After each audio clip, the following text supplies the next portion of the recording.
তুমি আমাদের সঙ্গে থাকো। ইতিমধ্যে আমাদের সঙ্গে সিপিআইএম নেতা কলতান দাশগুপ্ত রয়েছেন টেলিফোন লাইনে। আপনাকে স্বাগত জানাবো আজ তাক বাংলায়। অভিষেক বন্দ্যোপাধ্যায় হাইকোর্টে ইতিমধ্যেই জানেন যে অ্যাপিল করেছে যাতে তিনি বিদেশ যাত্রা করতে পারেন চোখের চিকিৎসার জন্য। কি উদ্দেশ্য হতে পারে? এটা কি কোনো পালিয়ে যাওয়ার ছক হতে পারে? কি মনে হচ্ছে আপনার? যে ধরনের মামলা মোকদ্দমা ইত্যাদি ওনাকে ঘিরে এখন হচ্ছে, তাতে এই সময় যদি অন্য কোনো বিদেশে এই ভানুয়াতু বা ইত্যাদি জায়গায় যেখানে ওনার বন্ধু বান্ধব আছেন সেখানে যদি চলে যেতে পারেন এবং সেই দেশের সাথে যদি ভারতের প্রত্যর্পণের চুক্তি না থাকে, তাহলে এই ধরনের যা মামলা আছে সে আর কোনোদিনই শেষ হবে না, অভিযুক্ত শাস্তিও পাবেন। ফলে এই বিষয়টা এখন যারা সরকার চালাচ্ছেন তাদের হচ্ছে যে নজর দেওয়া উচিত, কোনো মতে যাতে দুষ্কৃতী যারা দুর্নীতি করেছেন তারা ছাড় না পান। অরূপ বিশ্বাসের ঘটনায় আমরা যেরকম দেখলাম যে পুলিশ হঠাৎ করে বললো না উনি তদন্তে সহযোগিতা করছেন, বেশি কিছু করার দরকার নেই, সেই ধরনের কোনো ঘটনা যাতে এক্ষেত্রে না ঘটে সেইটাই আমরা চাই।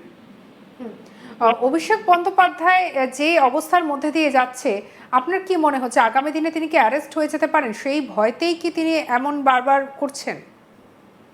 দেখুন, অ্যারেস্ট না হওয়ার ভয়ে তো পশ্চিমবাংলায় এখন নানা রকম চিত্রনাট্য চলছে। কেউ বিজেপির ছাতার তলায় নতুন তৃণমূল তৈরি করছেন, কেউ সোশ্যাল মিডিয়া এদিকে ওদিকে বিজেপির বন্দনা করছেন। ফলে কোন নেতা তিনি কোনো প্যারালাল লাইন করার চেষ্টা করছেন কিনা সেটা তো আর দিনের আলোর সামনে হবে না। সেটা বোঝা যাবে যে তার বিরুদ্ধে শক্ত ব্যবস্থা নেওয়া হচ্ছে না তাকে হালকা করে ছেড়ে দেওয়ার ব্যবস্থা হচ্ছে। অরূপ বিশ্বাসের ঘটনাটা বললাম কারণ এটা সদ্য ঘটেছে, বা এই যে তৃণমূলের যে বিধায়করা নতুন তৃণমূলে গেছেন তাদের বিরুদ্ধেও সব দুর্নীতির ফাইল টাইল নতুন করে খোলা হচ্ছে বলে কোনো খবর নেই। তাহলে এইরকম সেটিং যদি অভিষেক বন্দ্যোপাধ্যায় করে নিতে পারেন তাহলে বাংলার মানুষ আরো একবার বঞ্চিত হবেন, এবং যে বিক্ষোভ আগের সরকারের বিরুদ্ধে গড়ে উঠেছিল সেইটাও কিন্তু ধীরে ধীরে নতুন সরকারের বিরুদ্ধেও গড়ে উঠবে। তো এরকম একটা সিচুয়েশনে দাঁড়িয়ে আপনাদের পদক্ষেপ কি হবে? আমরা বরাবর দুর্নীতির বিরুদ্ধে লড়াইয়ের কথা বলে এসেছি, এখনো আমরা বলছি যে সমস্ত দুর্নীতিগ্রস্তদেরকে জেলে পাঠাতে হবে। 2011 পরবর্তী যা সব মামলা রয়েছে সেই বিষয়ে আমাদের পার্টির পক্ষ থেকে গতকাল মুখ্যমন্ত্রীর সাথে ডেলিগেশন মিটও করেছে। আমরা সমস্ত ঘটনার তদন্ত চাই, দোষীদের শাস্তি চাই, এবং কেউ যাতে বিজেপির ছাতার তলায় গিয়ে বেঁচে যেতে না পারে সেইটাও আমরা চাই। একেবারে ধন্যবাদ। আমাদের সঙ্গে ছিলেন কলতান দাশগুপ্ত। আমরা কথা বললাম সিপিআইএম নেতার সঙ্গে। তবে এরই পাশাপাশি কিন্তু অনেকগুলো বিষয় হয়ে উঠছে ইতিমধ্যেই। যেমন আমরা জানি যে হাইকোর্টে কিন্তু এই মামলা নিয়ে শুনানি হবে, এবং অভিষেক বন্দ্যোপাধ্যায়ের ঘাড়ের ওপরে যেন একেবারে নিঃশ্বাস ফেলছে বর্তমানে একাধিক তদন্তকারী সংস্থা। অভিষেক বন্দ্যোপাধ্যায় বর্তমানে বিভিন্ন জায়গায় প্রতিবাদের মুখেও পড়েছেন, তার দলের বিভিন্ন নেতাকর্মীরা প্রতিবাদের মুখে পড়ছে।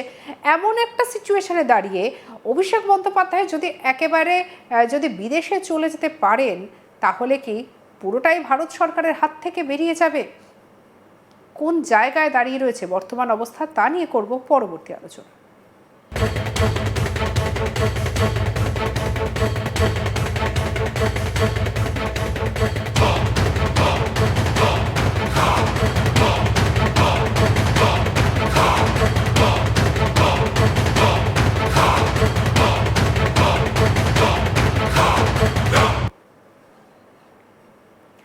ইতিমধ্যেই হাইকোর্টের অর্ডার কি রয়েছে, বা হাইকোর্ট থেকে অভিষেক বন্দ্যোপাধ্যায়ের ঘাড়ের ওপরে ঠিক কিভাবে একের পর এক অর্ডার চাপিয়ে দিয়ে নিঃশ্বাস ফেলা হচ্ছে? কারণ বর্তমানে কিন্তু হাইকোর্টের দ্বারস্থ হয়েছে অভিষেক, এবং উল্টো দিক থেকে আমরা জানি যে অভিষেক বন্দ্যোপাধ্যায় যাতে কোনোভাবে যাতে এদিক ওদিক করতে না পারেন তার জন্য কিন্তু একেবারে তদন্তকারী সংস্থাগুলো অভিষেক বন্দ্যোপাধ্যায়কে একাধিকবার ডেকে পাঠিয়েছে, বারবার জিজ্ঞাসাবাদ করা হচ্ছে, বারবার কিন্তু তদন্তগুলো নিষ্পত্তি করার চেষ্টা করা হচ্ছে যাতে কোনোভাবে ফাঁক ফোকর গলে কোনো অনিয়ম, কোনো দুর্নীতি, কোনো বিষয় যাতে নজর এড়িয়ে না যায়, এমন একটা পরিস্থিতি।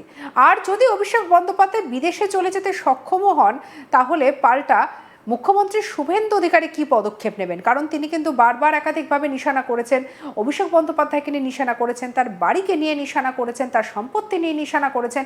এমন একটা পরিস্থিতিতে দাঁড়িয়ে রাজ্য সরকার কি করবে? এই সব কিছু নিয়ে করব আমাদের আলোচনা। আমাদের সঙ্গে আজকে আলোচনায় রয়েছেন আমার কলিগ মানস। তুমি এর আগে তুলে ধরছিলে পুরো কেসের বিষয়টা, যদি এবার একটু বলো যে হাইকোর্টের শুনানি কবে রয়েছে এই পুরো বিষয়টা নিয়ে। দেখো, অভিষেক বন্দ্যোপাধ্যায়ের যে মামলায় রিল্যাক্সেশন চেয়ে আবেদন করেছে সেই মামলায় অভিষেক বন্দ্যোপাধ্যায় 31 জুলাই পর্যন্ত রক্ষা কবচ রয়েছে। জুলাই মাসের শেষ নাগাদ এই মামলার শুনানি হওয়ার কথা, যেখানে বিধাননগর সাইবার থানায় তার বিরুদ্ধে অভিযোগ দায়ের হয়েছিল যে তিনি নির্বাচনী পরিস্থিতিতে উস্কানিমূলক মন্তব্য করেছেন। আমরা জানি যে অভিষেক বন্দ্যোপাধ্যায় সেই সময় 4 তারিখ রেজাল্টের পর ডিজে বাজবে বা এই ধরনের আরো একাধিক বিভিন্ন উস্কানিমূলক মন্তব্য করেছিলেন। যে মন্তব্যের পরিপ্রেক্ষিতে এফআইআর দায়ের হয়েছিল, অভিযোগ দায়ের হয়েছিল বিধাননগর সাইবার থানায়, সেই মামলাতে তিনি রক্ষা কবচ অলরেডি তার রক্ষা কবচ রয়েছে 31 জুলাই পর্যন্ত, এবং জুলাই মাসের শেষ নাগাদই সেই বিষয়ে মামলার শুনানি হওয়ার কথা।